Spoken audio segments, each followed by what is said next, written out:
Bonjour Alexis de icinvestclub.com, club donc d'entraide d'opportunités et de modules d'opportunités.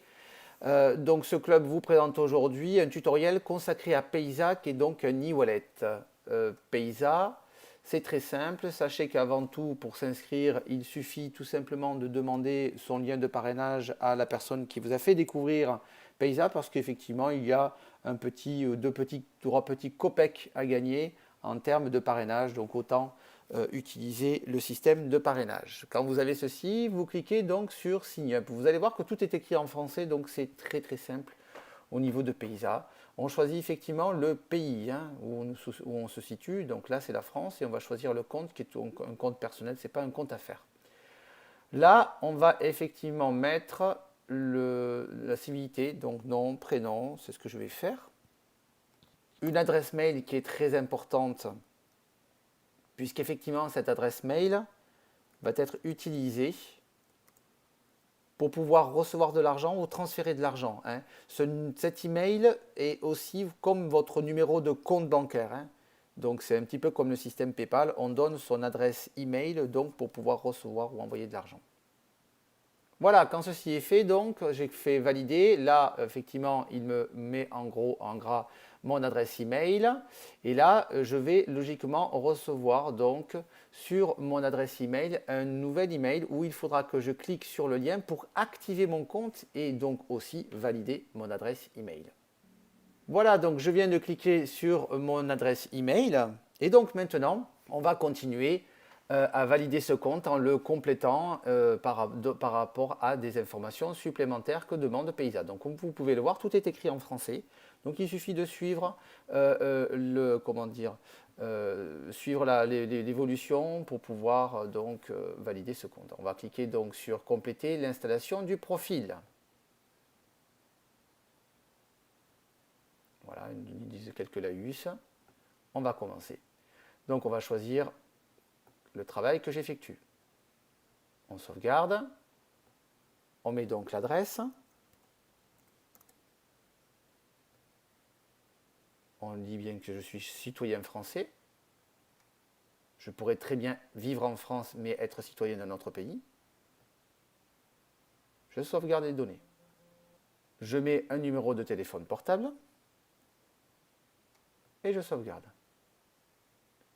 Je mets, là c'est des protections de compte, donc je vais mettre effectivement là une question qui est donc la possibilité de pouvoir après derrière réinitialiser mon mot de passe si effectivement j'oublie mon mot de passe. Je mets ma date de naissance bien sûr. Quand tout ça c'est fait, vous arrivez sur cette page, on vous demande effectivement donc de mettre un petit laïus au niveau d'un avatar. Donc là moi j'ai marqué bonjour c'est moi, je ne change pas effectivement l'avatar, ça me va très bien. Je mets mon code et je sauvegarde. Voilà, quand ça c'est fait, je vais pouvoir continuer les étapes de vérification de mon compte. Donc la prochaine étape va être donc de continuer à vérifier mon compte. Pour ça je vais cliquer sur vérifier mon compte. Et je vais envoyer effectivement des documents de validation. Alors là, c'est très simple. Je vais donc choisir une pièce d'identité. Attention, donc on peut mettre JPEG, PNG, PDF, tout ce que vous voulez en 5 émos. Donc, on va prendre là la pièce d'identité d'État. Donc, je clique sur pièce d'identité, je fais choisir un fichier. Je choisis effectivement le fichier que je veux envoyer en qualité et en couleur s'il vous plaît. Voilà, vous voyez le téléchargement qui s'effectue.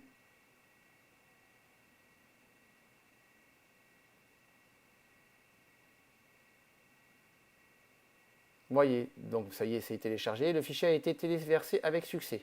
D'accord? Maintenant, on va faire une preuve d'adresse. Pour cette preuve d'adresse, c'est très simple. On me demande effectivement de téléverser donc un document qui remonte donc 6 mois maximum de validité, prenez 3 mois. Donc allez télécharger si possible le dernier relevé bancaire, bien sûr à la même adresse et au même nom et prénom de la personne, ça va de soi.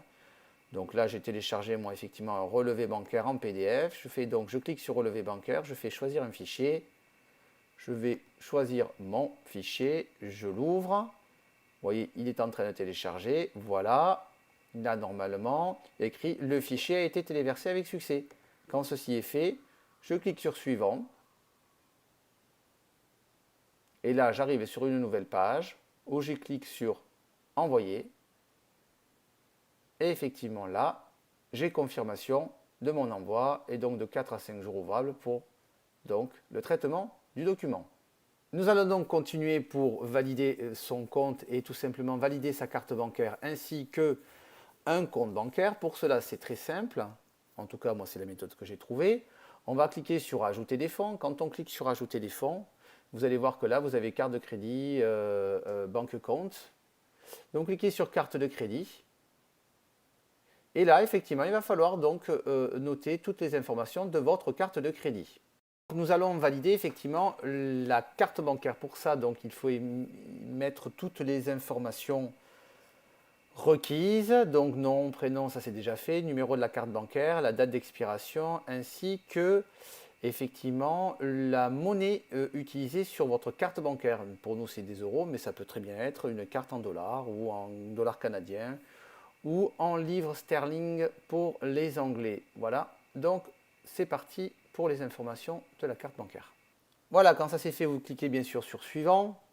Et là, effectivement, donc, on va valider encore la carte bancaire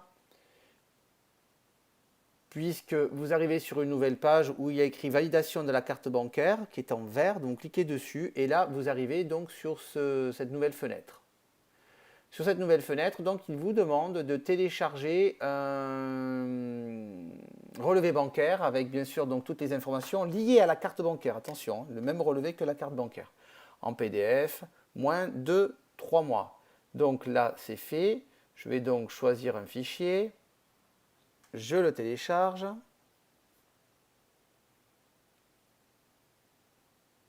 Comme vous pouvez le voir, il y a écrit relevé de compte en JPEG. Je fais suivant.